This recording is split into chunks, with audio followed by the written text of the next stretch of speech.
የመንፈስ ቅዱስን ድምጽ ስለመለየት ስለ ድምጽም በጥልቀት ያየን የመንፈስ ቅዱስን ድምጽ ስለመለየት ነው እየተማርን ያለን እና ዛሬ በጣም ወሳኝ ነጥብ ነው ማስተምራችሁ። በደንብ ፎከስ አድርጋችሁ ስሙኝ። እና የናንተ የህይወት ልምምድ የሰዎች የህይወት ልምምድ ሰዎች የእግዚአብሔርን ቃል የተረጎምላችሁ ልምምድ ሁሉ መካድ መቻል አለባችሁ። ማክሰኞ እያስተማርኩ ያለው ትምህርት አለ የኃጢአት ስርየት የሚለው እና ስለ ኃጢአት ስርየት በትክክል አንደርስታንድ ካደረግን ሰው ኃጢአቱ ከተሰረየ ድሃ መሆን አይችልም። ሰው ኃጢአቱ ከተሰረየ በሽተኛ መሆን አይችልም። ምን ማለት መሰላችሁ? የድህነት ምክንያት ኃጢአት ነው። የበሽታ ምክንያት ኃጢአት ነው። የእርግማን ምክንያት ኃጢአት ነው። የሞት ምክንያት ኃጢአት ነው። የማንኛውም ከኤደን ገነት ውጪ እንድትኖረው የተደረገው የህይወት ስርዓት በጨለማ በሞት ጥላ ውስጥ እንድትኖር የተደረገው የህይወት ስርዓት የኃጢአት ውጤት ነው። የኃጢአት ውጤት ነው። ስለዚህ የኃጢአት ውጤት ከሆነ እሱ ስርየት ተቀብያለሁ ኃጢአት የለብኝም የሚል ሰው በኃጢአት ምክንያት የመጡ ነገሮች ምን ማለት መሰላችሁ? እነኛ አምፖሎች ቀይ ይበራሉ፣ ቢጫ ይበራሉ፣ ምናምን ይበራሉ። አሁን እዚህ የምታዩት ፒንክ ከለር ይበራል። እየበሩ ነው ያሉት። ምክንያታቸው የፓወር ሶርሱ ነው። እዛ ነው ሶርስ ያለው። ድንገት በሽታ፣ ድንገት ድህነት፣ ድንገት እርግማን፣ ድንገት ሞት፣ ድንገት ፍርሃት፣ ተስፋ መቁረጥ ምናምን እየሆኑ ወጥመድ ሊሆን ይችላል እየበሩ ያሉት። ቢጫ ቀይ ምናምን እያልክ አይ ያው እንትን ብሏል ብትል አይሰራም፣ ይለዋወጣል። ፓወር ሶርሱ እስካለ ድረስ እዚህ ከለር ስለተለዋወጠ ነገር አይቀየርም። ከፓወር ሶርሱ ግን ፓወሩ ከጠፋ እዚህ ቀይም ሆነ ቢጫ ነጭም ሆነ ምንም አይበራም። የነኚህ መብራቶች መኖር የሶርሱ ምክንያት ነው፣ ከለራቸው አይደለም የሚወስነው፣ የፓወር ሶርሱ። ኃጢአት እስከሌለ ድረስ የኃጢአት ውጤቶች አይመጡም። እንዴት ይመጣሉ? ይሄ እኮ ግልጥ እኮ ነው። በራሳቸው አይደለም የቆሙት። በሽታ በራሱ አይደለም የቆመው። እርግማን በራሱ አይደለም የቆመው። ድህነት በራሱ አይደለም የቆመው፣ ወይንም ከራሱ አልመጣም። በራሱ አይደለም ፍርሃት የሚመጣው። እስኪ እንደዚህ ያስቡት። ኃጢአት ይቅር ተብሎ ከእግዚአብሔር ጋር ታርቀህ አብረህ እያለ ድምፅህን ሰምቼ ፈራው ትላለህ። ታርቀሃል እኮ። ከታረክ በኋላ ፍርሃት ከየት ይመጣል? ኃጢአት ከሌለበት ፍርሃት ከየት ይመጣል? እንዴት ሊመጣብህስ ይችላል? በምን ይመጣብሃል? ሊመጣ አይችልም። ልክ እንደዛው በሽታም ሊመጣብህ አይችልም። ሞትም ሊመጣብህ አይችልም። ጨለማም ሊመጣብህ አይችልም። አጋንንት በአንተ ላይ ስልጣን የላቸውም። ማክሰኞ እየተማርን ያለነው ስርየት በጣም ወሳኝ ነው። እግዚአብሔርን ነው ጠላት አድርጎ ኃጢአት አለብህ ማለት ራሱ ከእግዚአብሔር ጋር ጠላትነት በአይምሮክ ውስጥ አለ ማለት ነው። ጠለቅ ብሎ ትርጉሙንም ብታየው ወደዛ ነው የሚወስድን። ዛሬ ግን የመንፈስ ቅዱስን ድምፅ ከጠላታችሁ አንጻር እንዴት ትለዩታላችሁ? የመንፈስ ቅዱስን ድምፅ። ምክንያቱም ጠላት የሚጠቀመው መንፈስ ቅዱስ ነው ይሄ እንዲያረገብህ የሆንከው እያለ ነው የሚጠቀመው። እኔ ነኝ ያረኩብህ ምን ታመጣለህ አይልም ሴጣን። አይልም። እኔ 100% እነግርሃለሁ። እኔ ነኝ ያረኩብህ ምን ታመጣለህ? ምን እፈጫለሁ እቆርጣለሁ አይልም። አንተ በእግዚአብሔር ታመናለህ፣ እግዚአብሔር ካንተ ጋር እንዳለ አውቃለሁ፣ ግን ምን ታመጣላችሁ ሁለታችሁም ብትሆኑ ይላል አይልም። በእግዚአብሔር ስም አያታሏችሁ። ከጠላት ኃይል ይልቅ የጠላት ውሸት ነው ተሸናፊ ያደረገን። ኃይል ብዙ ሲሆን ጠላቶች ምን አሉ? ዋሹ ነው የሚለው። ስለዚህ ውሸት ነው ተሸናፊ ያደረገን እንጂ ጠላት አይደለም። ጳውሎስ ሲናገር የተቃዋሚዎችን ኃይል እንጂ ቃላቸውን አያይም አለ አይደለም። ኃይላቸውን አውቃለሁ አለ። ምንድነው ኃይላቸው? ምን ያህል ነው አቅማቸው? ይታወቃል። የጠላቶችን ኃይል የምታውቅ ከሆነ ታዲያ እንዴት እንዲበረቱብኝ ስትል ውሸታቸው ነው ኃይል ሆኖ እየተጠቀሙበት ያለ። ዮሐንስ ወንጌል ምዕራፍ 16 እንዲህ አላቸው። መጀመሪያ ከመሰረቱ እዩት። ቁጥር 5 ከናንተም ጋር ስለነበርኩ በመጀመሪያ ይህንን አልነገርኳችሁም።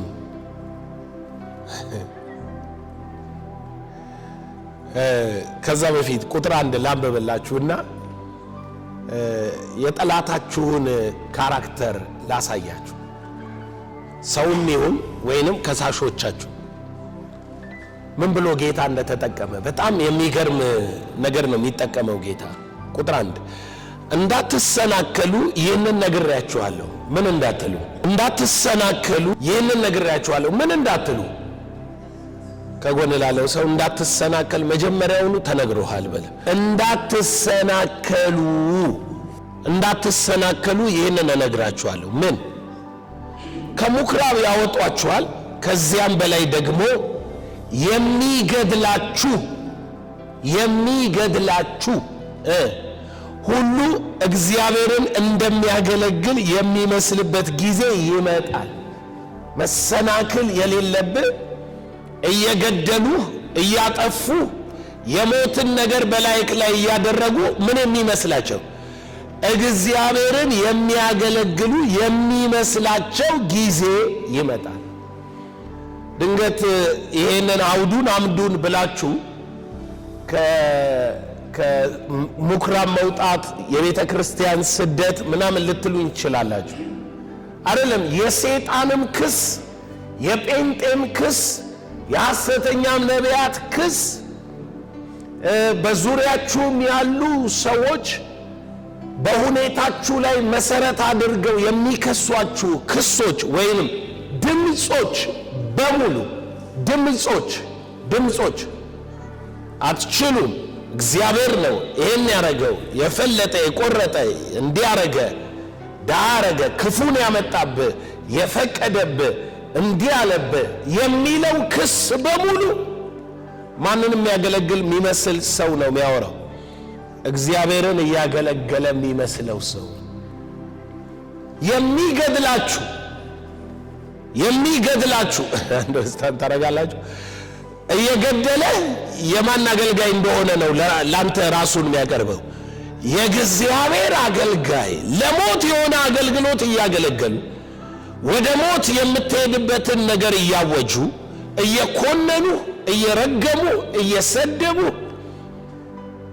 በህሊናክ ውስጥ ተሸናፊነትን እየከተቱ ተስፋ መቁረጥን እያወጁብህ እየተነበዩ እየፈረዱብህ እያሟረቱብህ የሞት ስርዓት ነው የሚያደርጉት እኮ። የሚገድላችሁ ማንን የሚያገለግል ይመስለዋል? እግዚአብሔርን። ምን አለ ጌታ?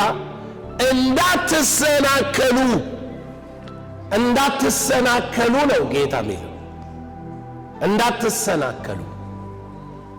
እንዳትሰናከሉ እኮ ነው የነገርኳችሁ።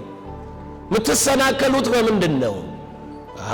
የምትሰናከሉት እኔ ሳልሆን በእኔ ስም ስለሚገድሏችሁ ነው ማለቱ እኮ ነው አይደለም? የሚገድላችሁ ማንን የሚያገለግል ይመስለዋል? እግዚአብሔርን የሚያገለግል ይመስለዋል። ስለዚህ የምትሰናከሉት በእኔ ስም ስለሚያረጉ ነው። እንዳትሰናከሉ ድምፁን ለዩ እና ቅድም እያየው የነበረው አንደኛው ቪዲዮ ላይ ጴጥሮስና ዮሐንስ ይፈውሳሉ፣ ካህናቱ አቆሟቸው የሚገርም ቃል ሊቀ ካህኑ ተናገረ። እኔ አላቸው የአብርሃም የይስሐቅ ያዕቆብ አምላክ። በጣም ቦልድሊ ነው የሚያወራው ማለት ነው።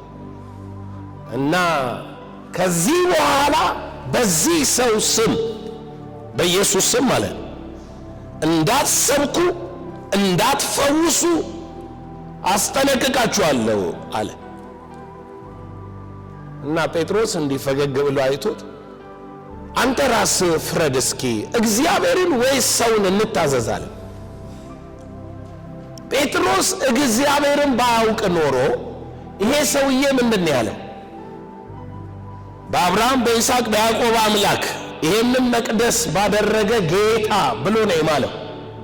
ደግሞ ሊቀ ካህን ነው፣ ልብሱ ሁሉ ለብሶታል። እሱ እግዚአብሔር ጋር ቆሞ ነው የከለከለው። ጴጥሮስ ስለሚያውቅ እግዚአብሔርን ነው የምንታዘዛለና እግዚአብሔር ካንተ ጋር የለም ማለት። ኢየሱስ ቀድሞ ባይነግረው ኖሮ ሊቀ ካህኑ ሲናገር እግዚአብሔር የተናገረ መስሎ ደንግጦ አቋሙን ሊቀይር ይችል ነበር፣ ሐሳቡን ሊለውጥ ይችል ነበር። የሚገድላችሁ ግደሏቸው ሊል ይችላል ሰውየው። እንደ አንተ ነፍሰ ገዳይ መስለው ኖ የእግዚአብሔርን ስም አርክሰዋል። በማሰብ ነው የሚገላቸው። በእግዚአብሔር ስም የሚገድላችሁ፣ ሚያስራችሁ፣ ሚኮንናችሁ፣ ድሃ ሚያረጋችሁ፣ በሽተኛ ሚያረጋችሁ በእግዚአብሔር ስም ነው የሚዋጋችሁ። በእግዚአብሔር ስም ነው የሚቃወማችሁ። በእግዚአብሔር ስም ነው የደረሰባችሁን ነገር ሁሉ ደርሶባችኋል ብሎ የሚከሳችሁ አላቸው። ይህንን የሚያደርጉባችሁን አብና እኔን ስላላወቁ ነው። ኦኬ በምን እንለያለን ማለት ነው ተብሎ ሲጠየቅ አብንና እኔን ያወቀ ሰው በእነሱ ትሪክ አይሸወድም። በበሽታ ትሪክ በአጋንንት ድምፅ አትሸወድም። አብንና ወልድን ካወቅ፣ በመስቀል ላይ የሞተልን ቤዛ የከፈለልን ከሙታን የተነሳውን ካወቅ አትሸወድም። ይህንን ሁሉ የሚያደርጉት አብንና እኔን ስለማያውቁ ነው። አንተ ግን ካወቅ፣ ድምፁን ካወቅ፣ ፈቃዱን ካወቅ፣ ሐሳቡን ካወቅ ምን አትልም፣ አትታለልም። የሚያደርጉባችሁ ለዛ ነው። ነገር ግን ጊዜው ሲደርስ እኔ እንደነገርኳችሁ ታስቡ ዘንድ ይህንን ነግሬያችኋለሁ። በማንኛውም ነገር እናንተም ስትዋጉ፣ ስትኖሩ፣ ስትሄዱ፣ ስትገቡ፣ ስትወጡ የምመክራችሁ ይህንን ነው። ማንኛውም ድምፅ ጭንቅላታችሁ ስለመጣ እውነት ነው ብላችሁ አትቀበሉ። ማንም ሰው ኃጢአተኛ እንደሆንክ ሲነግርህ ኃጢአተኝነትህን አምነህ አትቀበል። ማንም ሰው ይገባሃል፣ ይሄ ፍርድ፣ ኩነኔ፣ ይሄ ድህነት፣ እርግማን ስላሉ ልክ ናቸው ማለት አይደለም። ፌስቡክ ላይ አንድ እንትን አየሁ። ዘላለም ስተት ነው ይላል። ከነ ዘላለም ተጠበቁ ይላል። ምን ልትሰሩ እንደመጣችሁ እኔ እንጃ፣ ግን ተጠበቁ ይላል። እና የጻፈው ምን ብሎ ነው? ዘላለም ስተት ነው ያለው። ድህነት ኃጢአት ነው ብሎ ከሚያምን ጋር አብረህ አትሁን ይላል። እና ድህነት ከእግዚአብሔር ነው። ድህነት ከሰማይ ነው። ድህነት የእግዚአብሔር መገለጫ ነው። የእግዚአብሔር የፍቅር ስጦታ ነው። ምን እንደሆነ ታውቃለህ? ከመልመድህ የተነሳ ድህነትን አብረህ ከመኖር የተነሳ በጣም ከድህነት ጋር የአብሮ አደግ ስሜት ስላለ አንተ ስትድን እሱም አብሮ ኬዳነ ይመስልሃል። የዳንከው ከሱ እንደሆነ አላወቅም። ድህነትን ኃጢአት ራሱ ኃጢአት ነው። ድህነት ከሰው ጋር እንደሚኖረው ኃጢአትም እኮ አብሮን ረጅም ዘመን ኖሯል። ኃጢአትም አሳዳጊያችን ነው፣ መርሳት የለብንም። እና አሁንም አብሮን አለ ኃጢአት። አሁንም የኃጢአት ባህሪና ኃጢአቶች የሥጋ ሥራዎች እናደርጋለን። እና ሰባኪው ቆሞ ያው አብሮ ረጅም ጊዜ ስለኖረ መኖሩን መርሳት የለባችሁ። ከኛ ጋር ነው ያለው ሊለን ነው እንዴ እንዳትለኝ። ኃጢአት በእንጨት ላይ ተሰቅሏል። ኃጢአት ሲወገድ ድህነትም አብሮ። ምክንያቱም ድህነት የኃጢአት ውጤት ነው። በሽታ የኃጢአት ውጤት ነው። አንተ ስለተቀበልከው እግዚአብሔር ተቀብሎታል ማለት አይደለም። ክርስቶስን ስለማታውቅ የተከፈለው ዋጋ ስለማታውቅ አንተ ሃይማኖት ስለሆነ የምታውቀው አብሮ ያለው ሪያሊቲም አለ ብለህ ነው የምታምነው። ሰይጣንም ያንኑ ድምፅ ነው የሚያመጣል አለ ሚለው አለ ብሎ ችግርን እንግዲህ ይሄ ሁሉ ሚሊዮን ህዝብ ኃጢአተኛ ነው ማለት ነው ይላል። በሚሊዮን ህዝብ ነው የሚለካው ወይስ በኢየሱስ መስቀል ነው የሚለካው? ኢየሱስ በከፈለው ዋጋ ነው የሚለካው ወይስ ቢሊዮን የዓለም ህዝቦች ተብሎ ነው የሚለካው? ኢየሱስ በከፈለው ዋጋ ነው የሚለካው። እዚህ ውስጥ ደሆች ካላችሁ እናንተን ምንድነው ስሙ እናንተን ለማሳጣት የተሰበከ ስብከት አይደለም። እናንተ ያላችሁበት ሁኔታ ነው የሚሰበክላችሁ። እውነት ግን ኢየሱስ የሰራላችሁ ነው። አዎ ኃጢአተኞች አለን እኮ። ስለ ኃጢአት ሲሰበክ እኔን ያለኝ ትላለ። አዎ አንተን ነው፣ ግን እንኳን ደስ አለ የኃጢአት ዋጋ ተከፍሏል። ዳነ። አዎ አንተን ነው፣ ግን እላለሁ የድህነት ዋጋ ተከፍሏል። በሽተኛ ነህ? አዎ በሽተኛ አለ ባለም ጌታ ኢየሱስ ራሱ ምን አለ? ደሆች ሁል ጊዜ ከእናንተ ጋር ናቸው አላለም? መቼ? ሁል ጊዜ። ጌታ እስኪመጣ ደሆች አሉ፣ ኃጢአተኞችም አሉ፣ በሽተኞችም አሉ፣ የተረገሙም አሉ። በግል አይደለም ነው የኖርነው ኑሮ ነው። ነገር ግን ኢየሱስ ያደረገላቸውን ከመስበክ አናቆምም። ኢየሱስ ያደረገላቸውን የምስራች ከማውራት አናቆምም። እምነታችን የመስቀሉ ቃል እንጂ ሁኔታዎች አይደለም። ኢየሱስ ጌታ ነው። ስለዚህ የመንፈስ ቅዱስን ድምፅ ከጠላት ድምፅ እንዴት ትለያለህ? እንዴት ነው የምትለየው? ድምፁን የመንፈስ ቅዱስን ዮሐንስ ወንጌል ምዕራፍ 16 ላይ ነው ያለን።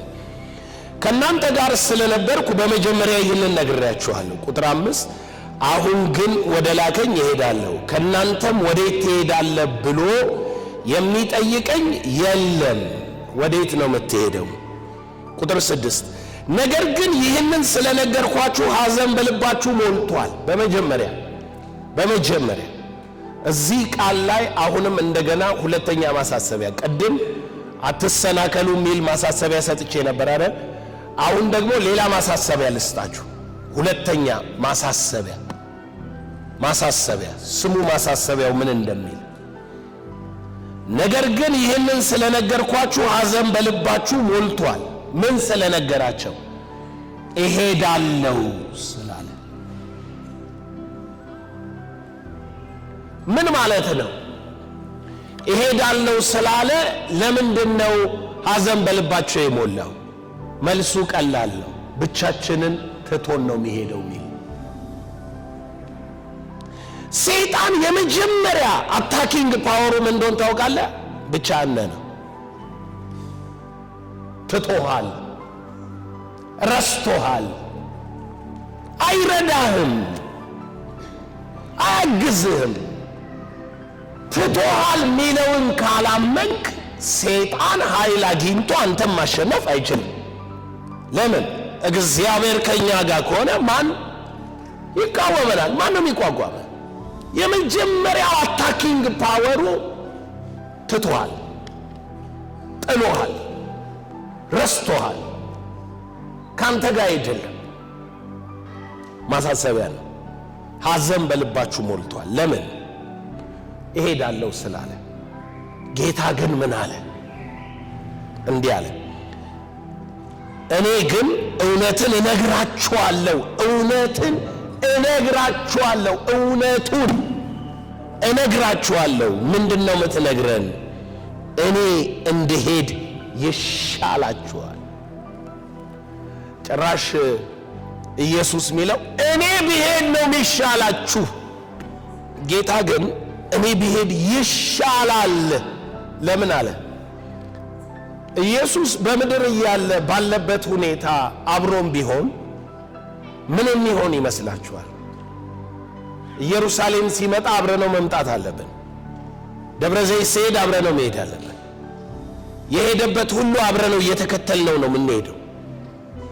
ስለዚህ እኔ ብሄድ ሲለን ከሱ መሄድ ጋር የሚያያዘው ፊዚካሊ ካለን ማረጋገጫ የስ ይሄው አለ ጌታ ከኛ ጋር ነካለው፣ የዳሰስ ነው፣ የጨበጥ ነው የሚባለውን ነው።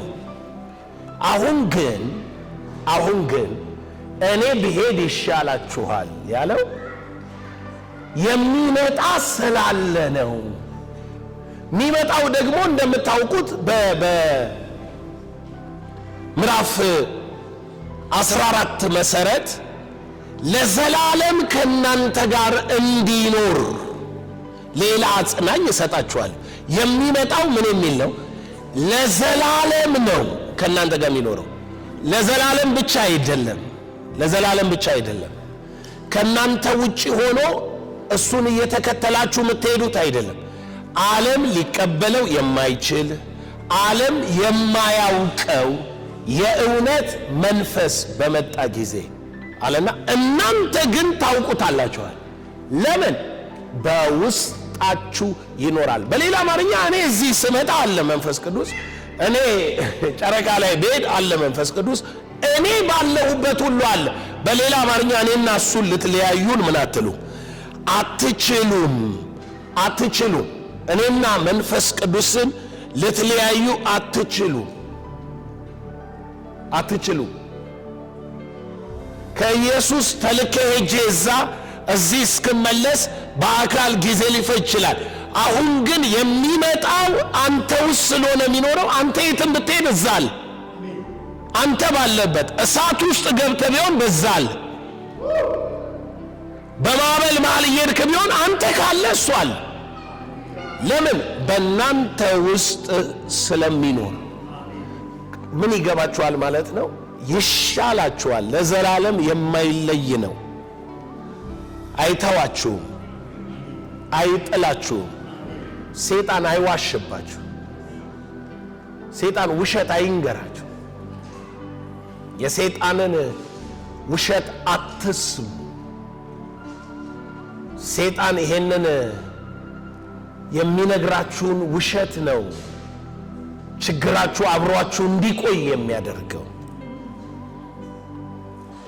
ስለዚህ እንዲህ አለ፣ እኔ ባልሄድ አጽናኙ አይመጣም። አያችሁ፣ ከነስሙ ምንድነው አለ?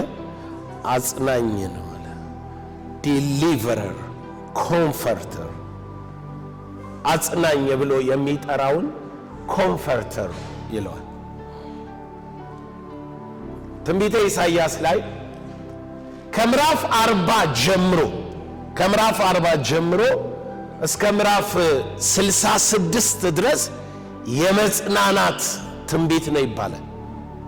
የመጽናናት ትንቢት ነው። ከምዕራፍ 40 ጀምሮ የወንጌል መንፈስ ነው ያለው ጠቅላላ። ገና ሲጀምር ምዕራፍ 40 ላይ ምን ይላል? አጽናኑ ሕዝቤን አጽናኑ፣ ለልቧም ቀርባችሁ ተናገሩ፣ የተቀጠረችበት ወራቷ የኃጢአቷም እንደተሰረየ ነገሯት ይላል። እዛው ምዕራፍ 40 ዝቅ ብሎ ደግሞ ምን ይላል? ተራራው ምን ይበል? ዝቅ ይበል። ምዕራፍ 40 እዛው ላይ ዝቅ ብሎ ምን ይላል? አንቺ የምስራች የምትነግሪ ጽዮን ሆይ ጩሂ፣ የምስራች እነሆ ንጉሳችሁ በያቸው ይላል። ዝቅ ብሎ የጌታ መንፈስ ማን አስተማረው? ማን መከረው ይላል። የሚገርማችሁ ከዛው መንፈስ ሳይወጣ ምዕራፍ 44 ድረስ ይሄዳል መሰለኝ። የሰራዊት ጌታ እግዚአብሔር እንዲህ ይላል ብሎ ሳይደግም አዲስ ታሪክ ሳይጀምር በዛው መንፈስ ምዕራፍ 41 42ን 43ንም ጭምር ይመስለኛል ይሄዳል። ከዛ በኋላ ነው እንደገና ስለ አንድ ሌላ ታሪክ ደግሞ አንስቶ የሚያወራው። ወገኖቼ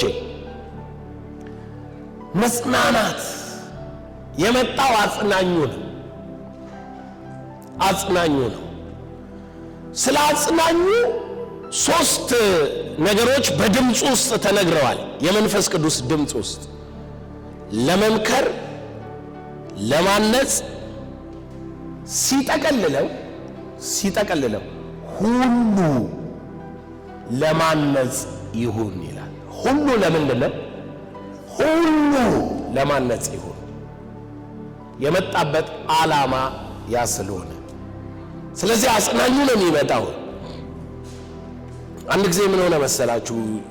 ጆን ጁሌክ የሚባል የእግዚአብሔር ሰው የፈውስ ስጦታው ገና ኦፕሬት ሳያረግ ሚስቱ ለሞት ታማ ተኝታለች። እንደምትሞት ተነግሮት ወደ ቤት አመጧት።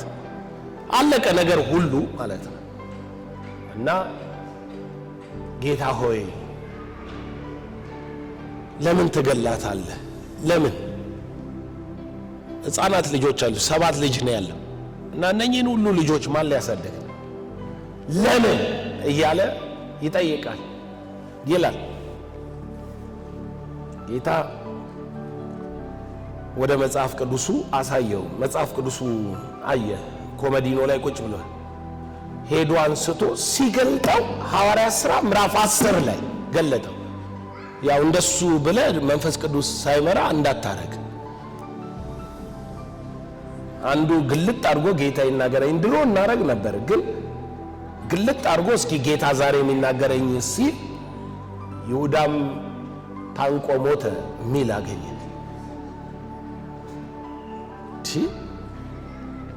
በአንድማ አልሰማም ብሎ ሁለተኛ ግልጥ ሲያረግ ሂድና አንተም እንዲሁ አድርግ።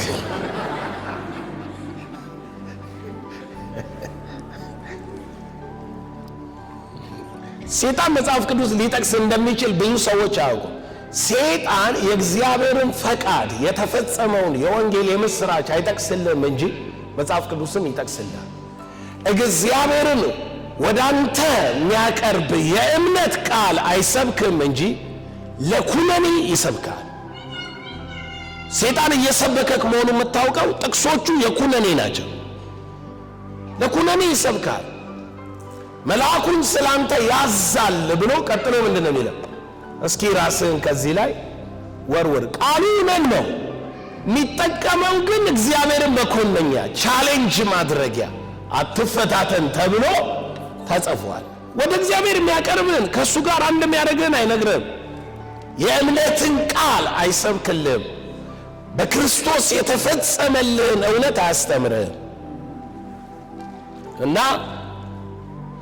አጽናኙ ጆን ጁሌክ ሲገልጠው ሐዋርያት ሥራ ምዕራፍ 10 ቁጥር 38 የናዝሬቱ ኢየሱስ እግዚአብሔር በኃይልና በመንፈስ ቅዱስ ቀባው፣ እሱም ባጋንንት የተጠቁትን እየፈወሰ ነፃ እያወጣ መልካም እያደረገ ምን አለ? ዞር። እዚህ ጋር የምታየው ስቃይ የኢየሱስ አይደለም። ገባው ማለት ነው። ሄዶ እጁን ጭኖ ለቀህ ትሄዳለህ አትሄድም ማለት። አንድ ነገር ይግባችሁ። ልክ የእግዚአብሔርን ፈቃድ ስታውቁ ጠላታችሁን እንደ ጠላት መቁጠር ትጀምራላችሁ። የጠላታችሁ መሸሸጊያ እግዚአብሔር ነው ያደረገባችሁ የሚለው ነው እንጂ እኔ ነኝ ያረኩት ምን ታመጣላችሁ አይልም ሰይጣን። ምክንያቱም there is authority, there is power። እኔ አዳማ ሆኜ የልጄን ድምፅ ሰማሁት። የቤንን አመመኝ ሲል ገና 1 ዓመቱ ነው። አመመኝ ሲለኝ ሰማሁ። ደውዬ ምን ሆኗል አልኩኝ። በስልክ አይደለም ጎበዝ፣ በመንፈስ ነው። ምን ሆኗል ስለ አይ ምንም አልሆነም፣ እዚህም ብርቱ ላይ የሆነች ነገር ወጣበት አከነው እንትን ብሏል።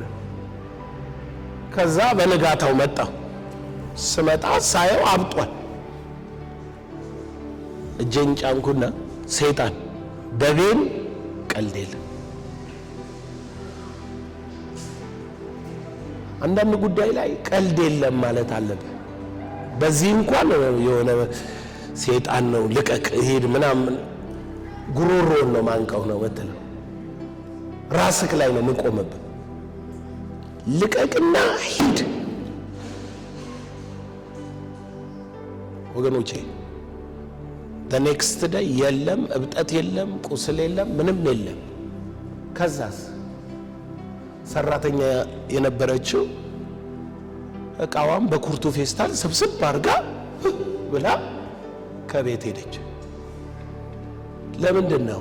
ሕፃን ስለሆነ እየሄደ ስሯ ሲል እሷ እኛ ስንወጣ ቡናዋን ምናምኗን ታጫጨስልሃለች እና በር ያገኛል ይገባል። ምንም ነገር ኖርማል ናቹራል ነው ብላ አታስብ። ምንጭ አለ። ለይ ነው። አሁን እኮ ድምፁን ለይ ነው። ጌታ በልጄ ሊቀጣኝ ነው። ምን አለች አንዲት ሴት?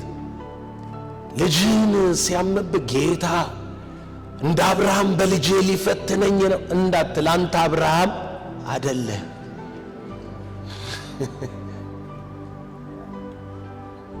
አይ እንደ አብርሃም ከጎን ላለው ሰው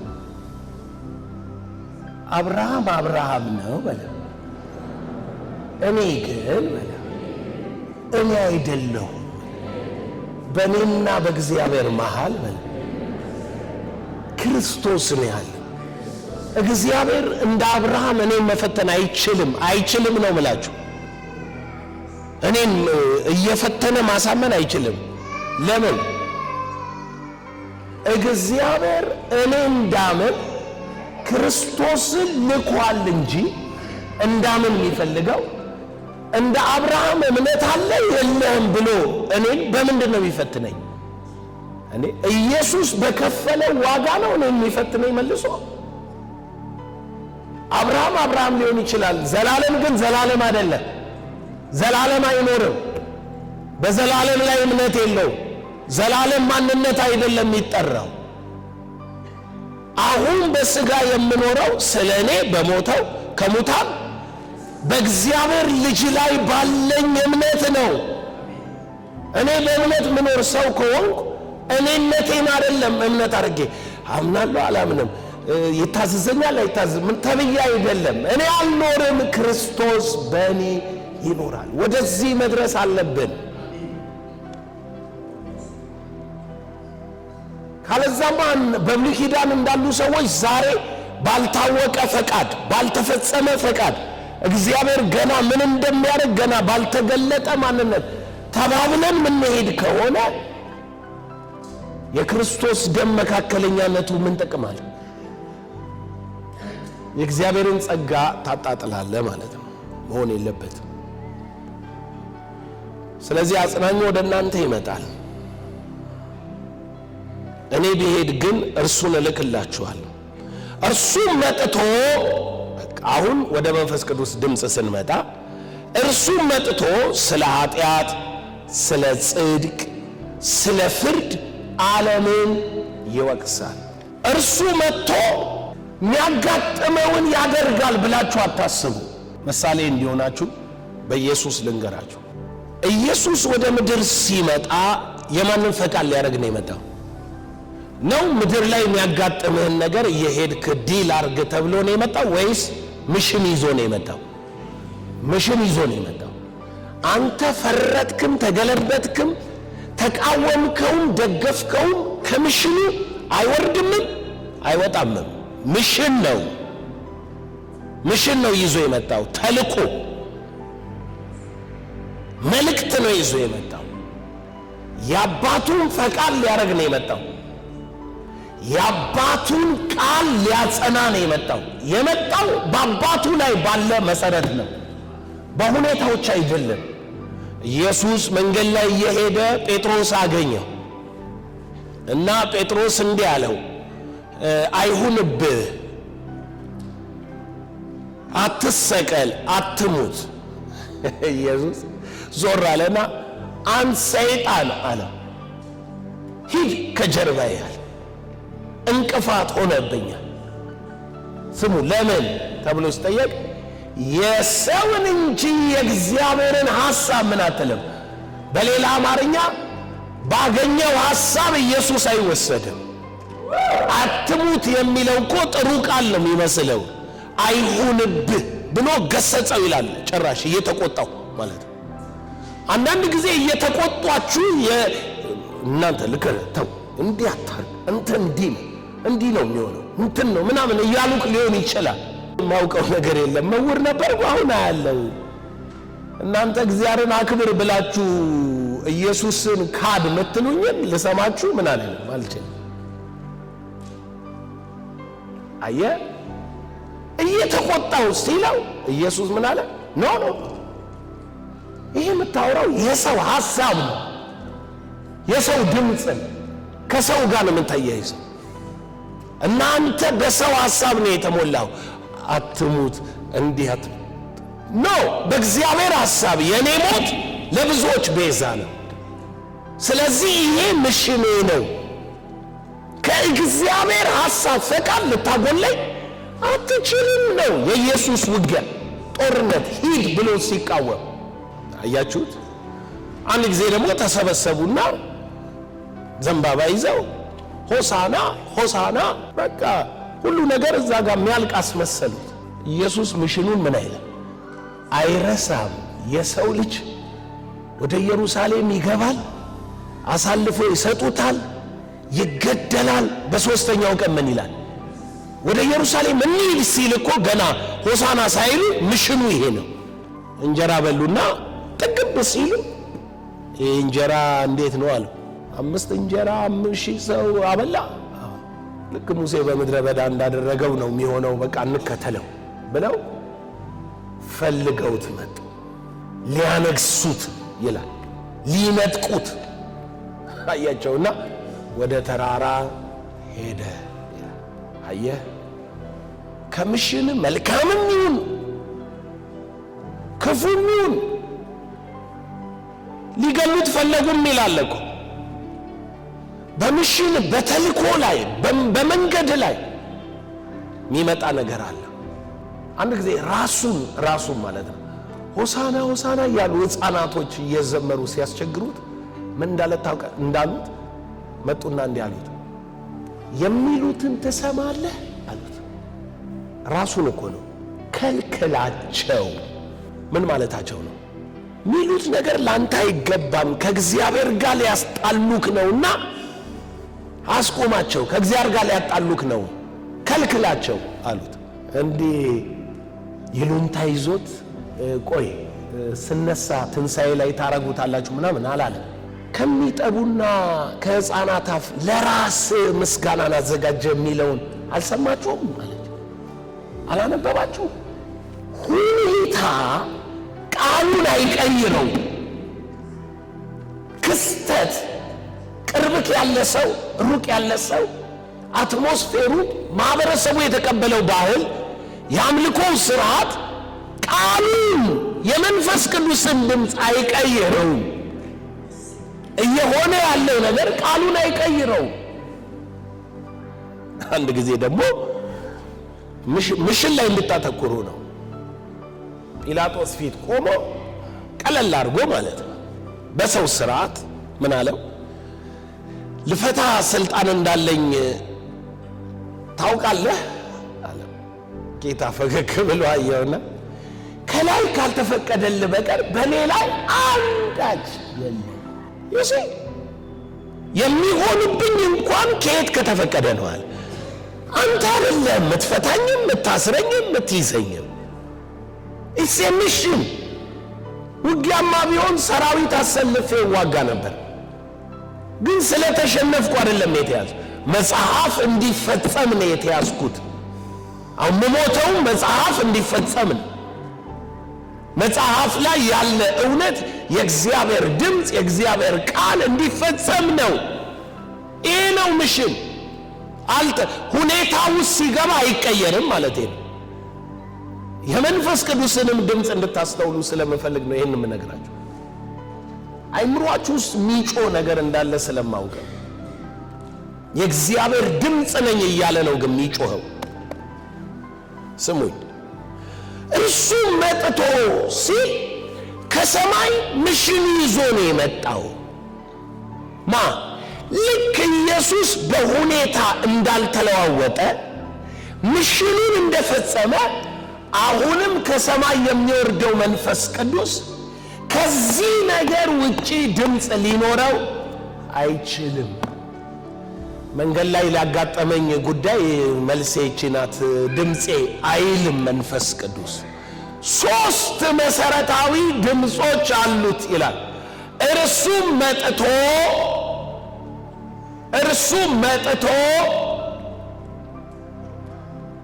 በቃ በሚሽን ነው መጣ፣ ተልኮ ይዟል። ጌታ ኢየሱስ ሌላ ነገር እንደማይነግራችሁ አስረግጦ ሲናገር ከቁጥር 12 ጀምሮ ይናገራል። የምነግራችሁ ገና ብዙ አለኝ፣ ነገር ግን አሁን ልትሸከሙት አትችሉም። ግን እርሱ የእውነት መንፈስ በመጣ ጊዜ አሁን ያልነገርኳችሁ የሚነግራችሁ እሱ ነው። በመጣ ጊዜ ወደ እውነት ሁሉ ይመራችኋል። በጣም ስሙት። ወደ እውነት ነው የሚመራችሁ። ወደ እውነት። ችግሩ እውነት ማያውቅ ሰው ነው።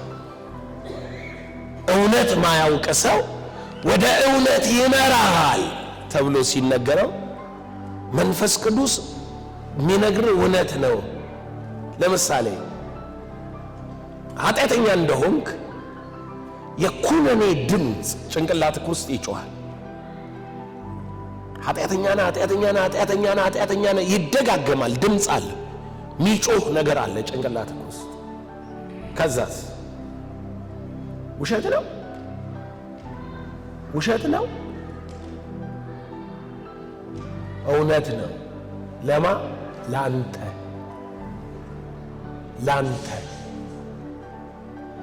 ላንተ ነው እውነት። ለአይምሮክ ነው እውነት። ለህሊናክ ነው እውነት። መንፈስ ቅዱስ ሲናገር አንተ ኃጢአተኛ እያለ እየኮነነ መንፈስ ቅዱስ ሲኮንን ራሱ ማለት ነው ወደ ንስሐ አይደለም ይላል። ወደ ማን ነው የሚያሳየክ? ወደ ኢየሱስ ደም። የልጁ የኢየሱስ ደም ከኃጢአት ሁሉ ያነጻ። እና ምን እንሆን? ቆይ ምን መሆን ፈልጋችሁ? ከንስሐ በኋላ በአንድ ጣት ልትቆም ነው? ምን ልትሆን ነው? የእውነቴን እኮ ነው ማወራው። የመንፈስ ቅዱስ ሲሆን ሚመራክ ራሱ ወደ መንጻት ነው እንጂ ወደ ፍርድ አይደለም። ጳውሎስ ምን አለ? ሁለተኛ ቆሮንቶስ 7 ላይ እንደ እግዚአብሔር ፈቃድ አዝናችኋልና። አያችሁ፣ ሐዘኑ ራሱ እንደማን ነው? እንደ እግዚአብሔር ፈቃድ ነው አለ። እንደ እግዚአብሔር ፈቃድ አዝናችኋልና ስለዚህ ምን ትሆናላችሁ አለ። እንዴት ያለ ቁጣ፣ እንዴት ያለ በቀል፣ እንዴት ያለ ንስሐ ታረጋላችሁ አለ። የዓለም የሆነው ሐዘን ግን አለና ምን አለ? ወደ ሞት። ለሞት አይደለም መንፈስ ቅዱስ የሚሰራ፣ የሚገድላችሁ እግዚአብሔር የሚያገለግለው ዘመን ይመጣል። ለመግደል ድምፁ አይመጣም። ተስፋ አስቆርጦ ለማስወጣት አንተን ድምፁ አይመጣም። መንፈስ ቅዱስ ስለ 3 ነገር ይናገራል ብሏል። ይነግራችኋል። ምን አይልም አለ ጌታ። አሁን ልትሸከሙት አትወጡ። እሱ ሲመጣ ይነግራችኋል። የሚነግራችሁ እውነት ነው አለና፣ ስሙ እውነት ነው አለና የሚሰማውን ሁሉ ይነግራችኋል እንጂ ከራሱ አይናገርም። የሚመጣውን ይነግራችኋል። የሚሰማውን ነው የሚናገረው። ዘላለም ስለ መንፈስ ቅዱስ ነው የምታወራው፣ ስለ እግዚአብሔር ነው የምታወራው። አዎ ይግባክ ክርስትና ክርስትና ስላልገባን ነው እንደዚህ የምንኖረው። ይግባ ክርስትና። ኢየሱስ እግዚአብሔር ነው። አዎ በነቢያት የተነገረውን ያደርጋል እንጂ ከራሱ አያደርግም። ፈቃዴን ላደርግ አልመጣሁም የላከኝን ፈቃድ እንጂ አይደለም። አሁን ደግሞ መንፈስ ቅዱስ አሁን በምድር ላይ ያለ እግዚአብሔር ነው። አሁን አለ መንፈስ ቅዱስ በምድር ላይ ከራሱ አይናገርም። በሌላ አማርኛ አሁን እዚህ በሚከሰተው አይናገርም። ሚሰማውን ነው የሚናገር። ሚሰማው ምንድነው? የኢየሱስ ሞትና ትንሣኤ።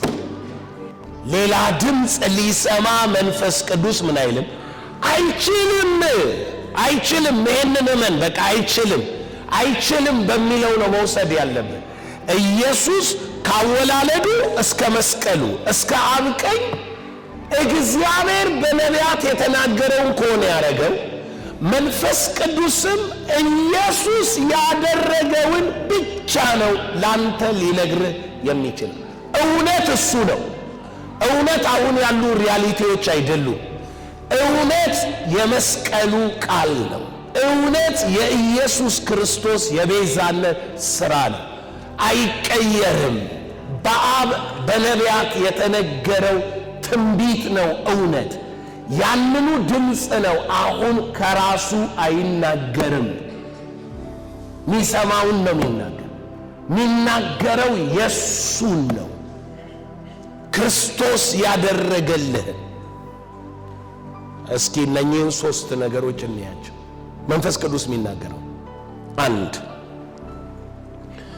እርሱ መጥቶ ስለ ኃጢአት፣ ስለ ጽድቅ፣ ስለ ፍርድ ዓለምን ይወቅሳል። ስለ ኃጢአት ባብራራው ኖሮ የሚኮንነውን ኩነኔ ሁሉ ምን ብለህ ትቀበል ነበር? ኃጢአቴን ነው። መንፈስ ቅዱስ ስለ ኃጢአቴ እየወቀሰኝ ነው፣ ኃጢአተኛ ስለሆንኩ ነው ትል ነበር። ጌታ ይመስገን፣ ጌታ ምን እንደምናስብ ስለሚያውቅ ቀድሞ ተረጎመ። ምን እንዳለ ስሙ።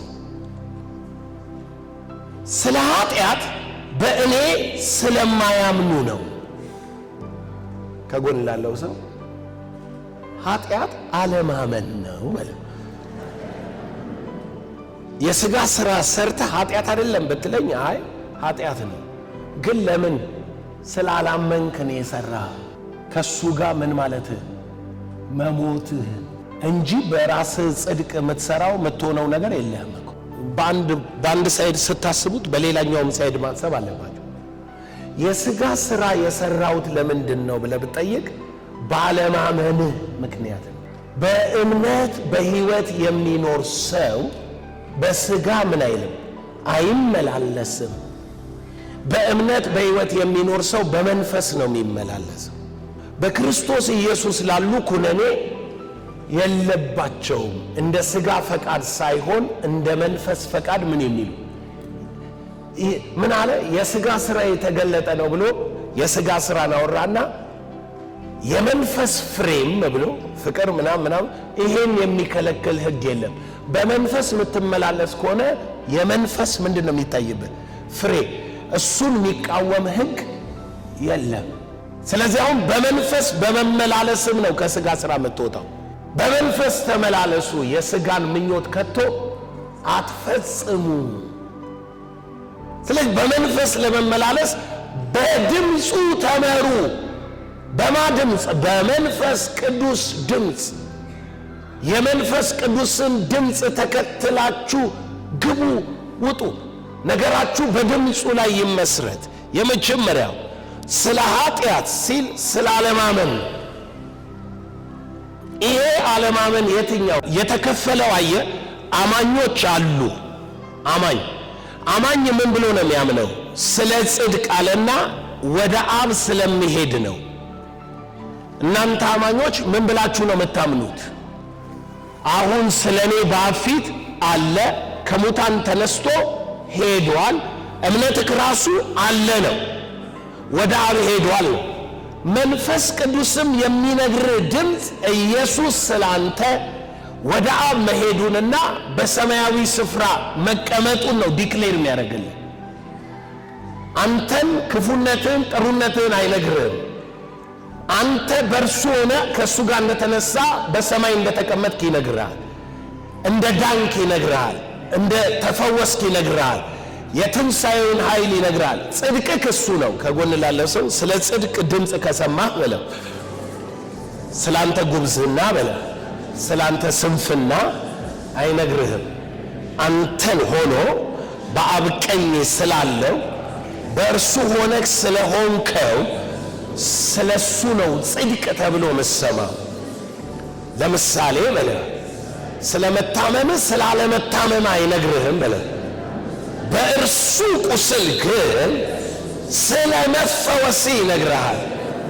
በታመምክባት ደቂቃ ሁሉ ድምፅ ስትሰማ ኢየሱስን ማዕከላዊ ካረከው የመንፈስ ቅዱስ ድምፅ ሚልህ ወደ ኢየሱስ ብትገባ ደዌህን ተቀብሏል፣ ሕመምህን ተሸክሟል፣ በእርሱ ቁስል ተፈውሰሃል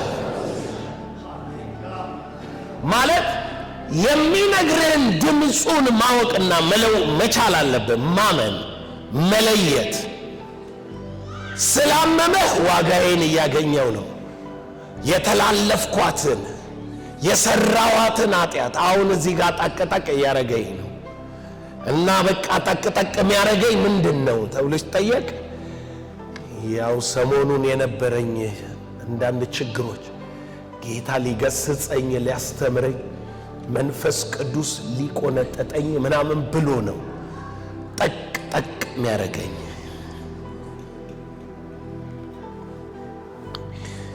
መንፈስ ቅዱስ በዛ ማሰቃየት ውስጥ አያሳልፍህም። እኔ ልንገርህ፣ ስለ መተላለፍህ ቆሰለ፣ ስለ በደልህ ምን አለ ደቀቀ።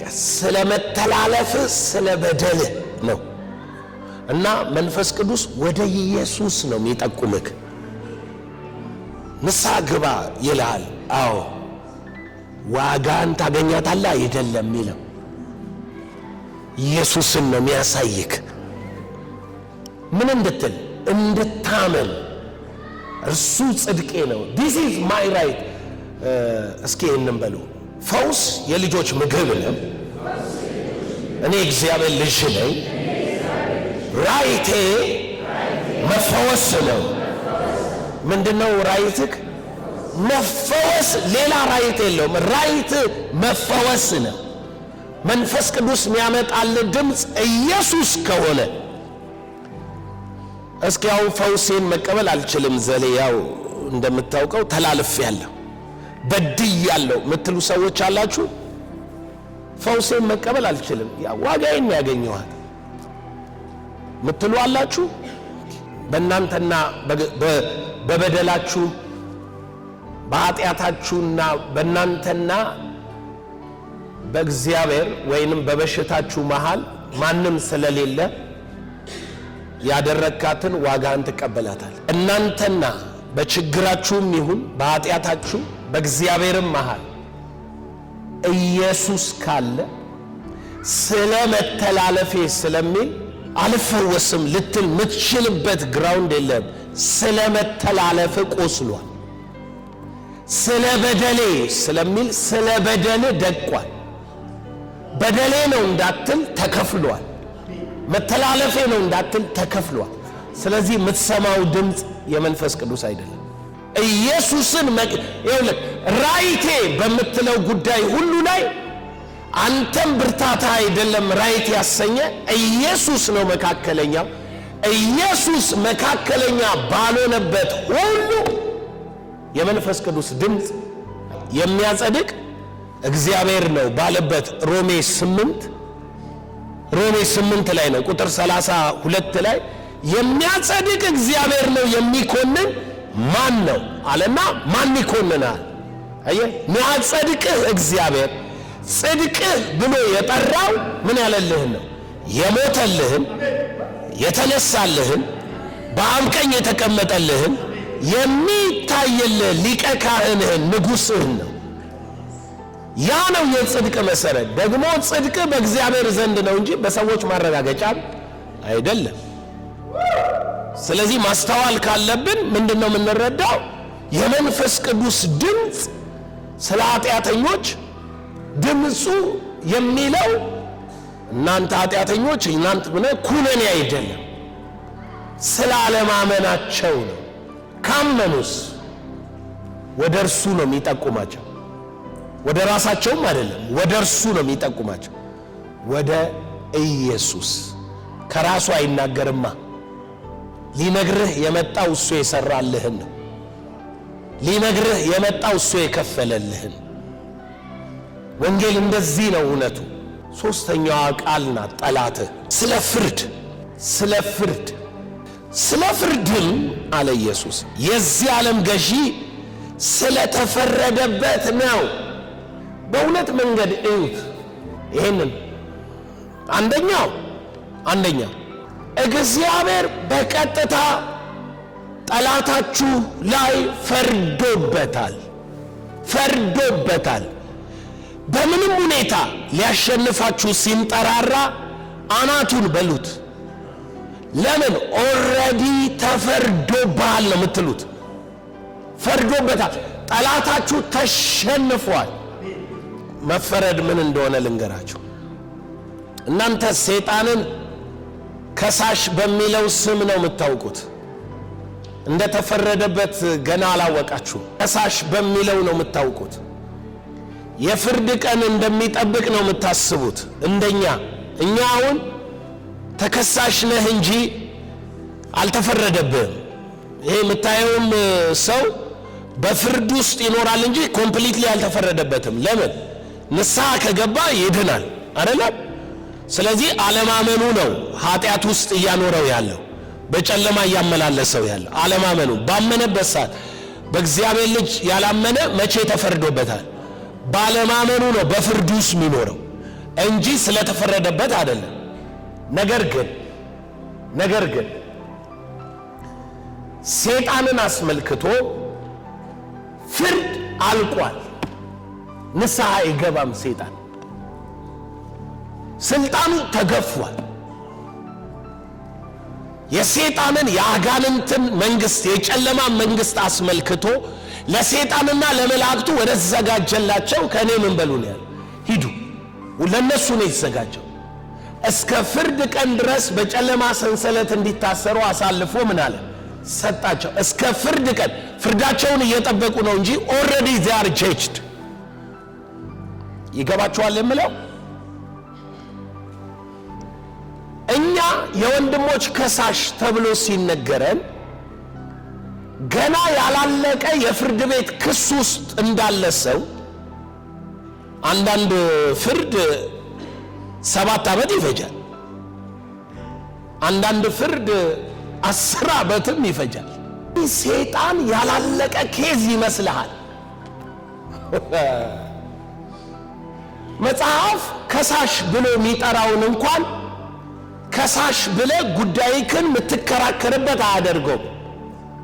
መጽሐፍ ራሱ ከሳሽ ብሎ ተጥሏል ነው የሚለው። ከጎን ላለው ሰው ተጥሏል ነው የሚለው ማለት። ስለዚህ ፍርዱ ተወስኖበታል በለ፣ ፍርዱ አልቋል በለ፣ ፍርዱን ተቀብሏል። መፍረድ ማለት ምን ማለት ነው? ለነገሩ ኮንክሉዥን መስጠት ማለት ነው። ውሳኔ ወይንም ደግሞ ተፈጻሚ የሚሆን ጉዳይ ማለት ነው። ክርክር ማለት አይደለም። ዲያሎግ ማለት አይደለም። ያልተፈረደ ገና የሚቀጥል ፕሮሰስ ማለት አይደለም። ተፈረደ ማለት አለቀ ማለት ነው። it is finished። የዚህ ዓለም ገዢ finished። ሰይጣን በምንም ሁኔታ ሊያሸንፍህ አይችልም። እግዚአብሔር የሱን ጉዳይ ሰይጣንን ራይት ብሎ አይጠራውም። እግዚአብሔር ፊኒሽድ ብሏል። የሰይጣንን ጉዳይ በእንጨት ላይ ጠርቆታል፣ ፈርዶበታል፣ ተፈርዶበታል። የዚህ ዓለም ገዢ ተፈርዶበታል። አዲስ ሰይጣን የለም፣ አዲስ አጋንንት፣ አዲስ ድግምት፣ አዲስ ሟርት። የተፈረደበት ሊሞክር ይችላል፣ ሊሰራ ይችላል። ነገር ግን በእግዚአብሔር ዘንድ ተፈርዶበታል። ጥቂት ጊዜ እንዳለው አውቆ ወደ ታች ወርዶ የማያምኑትን ሐሳብ ለማሳየት እየተሯሯጠ ነው። ጥቂት ጊዜ እንዳለው በታላቅ ቁጣ እየሰራ ነው። እምነት ካለስ በላይ ያለውን ነው የምትሻው። በሰማይ የምታድሩ ደስ ይበላችሁ። በላይ ያለውን እሹ፣ በላይ ያለው አስቡ። እናንተ እምነታችሁ በላይ ነው እንጂ በማየት አይደለም። በዚህ ዓለም ያለው የዚህ ዓለም ገዢ ወደ ውጪ ተጥሏል። ሰይጣን ተከራክሮ የሚያሸንፋችሁ ክስ የለውም። ተሸንፏል። በሌላ አማርኛ ተፈርዶበታል። ምንም ሐሳብ የሚለወጥ ሐሳብ የለም። ተፈርዶበታል። የዚህ ዓለም ገዢ ምን ብሏል? ተፈርዶበታል። ዮሐንስ ወንጌል 12 የት ጋር ነው የተፈረደበት? ሊትራሊ ተፈርዶበታል። የት? እሱም በደንብ ማወቅ አለባችሁ። ቁጥር 31 ዮሐንስ ወንጌል 12:31 አሁን የዚህ ዓለም ፍርድ ደርሷል። አሁን የዚህ ዓለም ገዢ ወደ ውጭ ይጣላል። እኔም ከምድር ከፍ ከፍ ያልኩ እንደው ሁሉን ወደ እኔ እስባል። በምን አይነት ሞት ይሞት ዘንድ እንዳለው ሲያመለክት ይህን ተናገረ። ይሄንን የተናገረው ለምንድነው? ለመስቀል ላይ ሞቱ ነው። ከምድር ከፍ ብሎ ሲሰቀል ማለት ነው። ለሞቱ ነው ይሄን የተናገረ። ይሄ ቃል የሚሰራው የጋ ነው ማለት ነው፣ መስቀል ላይ ነው። ሐዋርያ ጳውሎስ ምን አለ?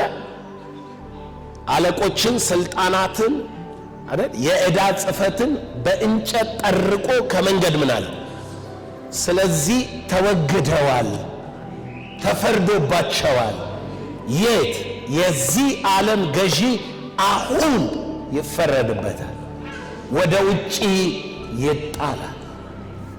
የመጀመሪያ አቋማችሁ ሰይጣን በምንም ሁኔታ ሊያሸንፈኝ ይችላል የሚል አቋም እንዳይኖራችሁ። በምንም ሁኔታ ታመ ቢሆን ልክ ብንን ስትል ቁስሉ ከታየህ የኢየሱስ ከሰይጣን ጋር ከበሽታ ጋር ስትቃወመው ሂድ ስትለው ላይሰማህ መብት የለውም። ተፈርዶበታል። ድህነት ተፈርዶበታል። እርግማን ተፈርዶበታል። የጨለማ መገለጫ የጦር መሳሪያ የሆኑ ነገሮች ሁሉ ተፈርዶባቸዋል። ተፈርዶባቸዋል። ስለተፈረደባቸው እናንተ ኢግኖራንት ከሆናችሁ አላዋቂዎች ማለት ነው ሚለውን ቃል ስሙ። ኤርምያስ 8 ቁጥር 7 ሽመላ በሰማይ ጊዜዋን አውቃለች፣ የወፍ አይነት ናት። ዋኖስም ጨረባም ወፍ ናቸው። ዋልያም የመምጣታቸውን ጊዜ ይጠባበቃሉ።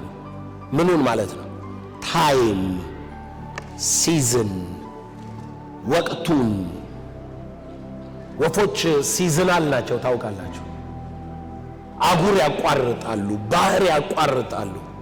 ለምን ተብሎ ሲጠየቅ ሲዝኑ ሲቀየር የሚኖሩበት አትሞስፌር ለምሳሌ እንትን ይሆንባቸዋል፣ ወይ ሙቀት ወይ በረዶ ይሆናል።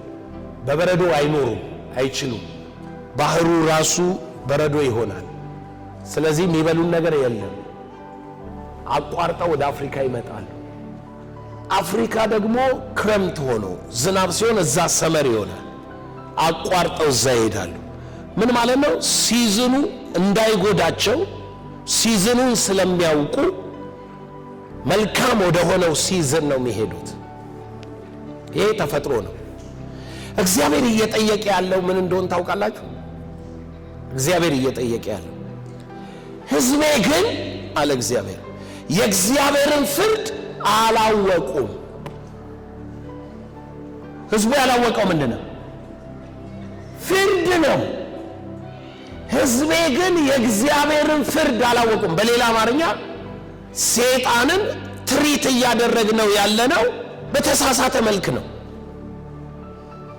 ገና ጦርነት እንዳላለቀ ምናምን አድርገን የእግዚአብሔርን ፍርድ አይደለም ላዩ ላይ እያስፈጸምን ያለን። መንፈስ ቅዱስ ግን እዚህ ያለው ሊፈርድበት ነው። ፍርዱን ሊያጸና ነው። አንተን ሊፈውስ እንደመጣ የጨለማና የዚህን ዓለም ገዢ ሊፈርድበት ነው የመጣው። እሱ ተፈርዶበታል። ሁለተኛ ዕድል የለውም። ጉዳዩ የተወሰነ ኮንክሉድ የተደረገ ነው፣ የተጠቀለለ ነው፣ ያለቀ ነው፣ የተፈጸመ ጉዳይ ነው። አይለወጥም። የማያምኑ ኃጢአተኞች በማመን ይለወጣሉ፣ ወደ ጽድቅ ይመጣሉ፣ ጽድቃቸው ክርስቶስ ይሆናል። ሰይጣን ግን ተፈርዶበታል። ምትፈሩት አይደለም፣ ምትደነግጡበት አይደለም፣ ምትዋረዱበት አይደለም። እምነት ነው፣ እምነት ነው የሚያስፈልጋችሁ። ድምፁን መለየት ነው። የሚዋጋችሁ በድምፅ ስለሆነ አንተ ተፈርዶብሃል። ኃይሉ ሰይጣን ደግመውብህ አሟርተውብህ ምናምን ሲሉ ተው፣ በእምነት አፈረስኩት። ምክንያቱም እግዚአብሔር ሁለተኛ ድርድር ከሰይጣን ጋር የለውም። ሰይጣን ኃይሉን አድሶ በእግዚአብሔር ዘንድ አይመጣም። ባንተ ዘንድ በዚህ ዓለም ሊንከባለል ይችላል፣ በእግዚአብሔር ዘንድ ግን ተፈርዶበታል። የወረደው መንፈስ ሊያጸና የወረደው የዚህ ዓለም ገዢ ምን እንዳለ እንደተፈረደበት ይነግራቸዋል። የዚህ ዓለም ገዢ ተፈርዶበታል። የመጀመሪያው በጦርነታችሁ ውስጥ ሰይጣንን ኃያል እንዳታረጉት የሚነግራችሁን ድምፅ እጅ ተጣመመ። ትናንትና አንድ ልጅ አገልጋይ ነው፣ አሁን ምስክርነቱን እየሰማው ጠንቋይ ቤት ካዳሚ ነበር፣ መናፍስት ነበሩ፣ እንደዚህ ነበር እና ያ መንፈስ ጌታን አልተቀበለም ልጁ። መንፈሱ ጋር ግን ሄዶ አንድ ጴንጤ መንፈስ ቅዱስ ልኮት ነገረው፣ አወራለት እና ውስጡ ገባ። ያወራው ነገር ድምፁ ይመጣበታል። ጴንጤ የተናገረ እና አጋንንት ናቸው ምንም አያመጡም ብሎታል።